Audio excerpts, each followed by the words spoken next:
from Paris. Hi there. We were talking there about the positive responses from most people. This has all been done ahead of time, yet Washington is not sounding as optimistic. Why this distrust, do you think? Well, I don't think it's a question of distrust. I think the West is very, very desperate in Syria right now. They've been bogged down there now for 2 years with foreign mercenaries and foreign terrorist groups. They've been basically sending over the border from Turkey and from Lebanon and from Iraq and neighbouring countries. So they are not really interested in disarming Syria. This is not a question of disarming Syria. This is basically a smokescreen. I think it proves the effectiveness of Russian diplomacy that they came up with this kind of a get-out clause, if you like, for the West. In other words, let's just get everybody to disarm and let's focus on the Syrian government. But this is not the issue here. What they're really trying to do is cover up for their own crimes, the crimes of the groups that they've been sending into Syria now since 2011. These are clerical fascist groups, extremists. They're funded by Saudi Arabia and Qatar and Israel. And what they're trying to do is to divert attention from the terrible atrocities being committed by these groups and blame the Assad government again. But there's absolutely no evidence whatsoever of the use of chemical weapons against the Syrian population by the Syrian government. It would be absolutely crazy and stupid. You may not like Assad, but one thing Assad is certainly not is stupid. And no evidence at all, just to clarify, as you see it anyway, that Damascus is trying to keep back any stockpiles at all, as you've just explained at length, yeah? Well, Kevin, this is a rough neighbourhood. You have a country that has been in a kind of a siege mentality for many, many years. They're just next door to occupied Iraq. They've got territory occupied by Israel. This is a kind of a, weapons of mass destruction is the norm in the Middle East. I mean, you can't possibly survive in this kind of a neighbourhood without some sort of lethal defence force in case of, Armageddon type warfare. But I don't think this is this whole disarmament thing. This is a kind of a repeat of what we saw in Iraq, the whole weapons of mass destruction formula again being used by the West as a smokescreen.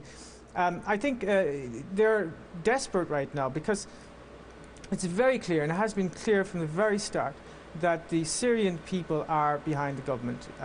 There is no alternative. These groups are absolute psychopaths. They're committing unspeakable crimes. So I just want to press you that, really okay, this, with everything you're saying, whole, with everything you're saying in mind, on chemical weapons issue. Sorry to butt in. We're going to run short of time with those, because I want to talk about Geneva 2 then. With everything you've just said there, you're not surprised then that Geneva 2's been knocked on, no?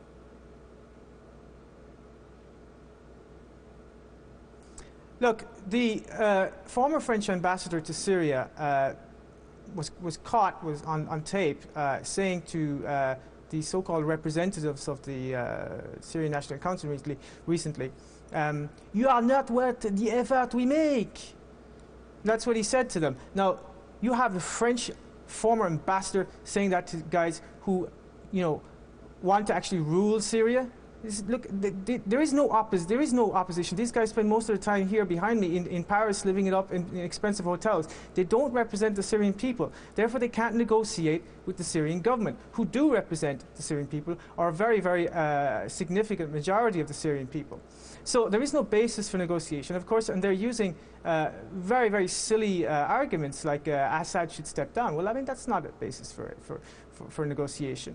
So this is why they're trying to stall it all the time, to see if they can basically reduce, through attrition and through a mass terror campaign, break the will of the Syrian people. And I don't see that happening. This is a very determined people. The army has a lot of morale. There's very, very high morale in the army. And they have massive support. They have massive support on the ground. So, but the West, I think, will be happy to continue with this war for the next 10, 15 years, 20 years. It all depends. But certainly what they don't want is to be in a position where they're going to have to back down.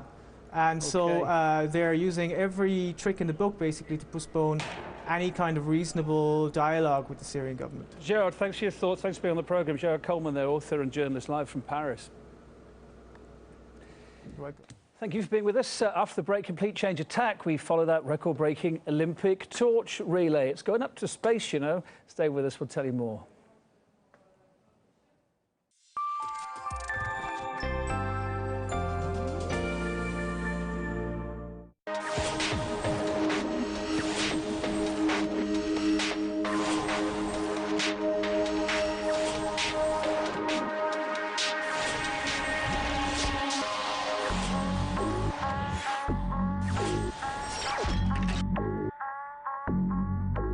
Does the media lead us or we lead the media? Privacy versus security. All right, your party, where's it going?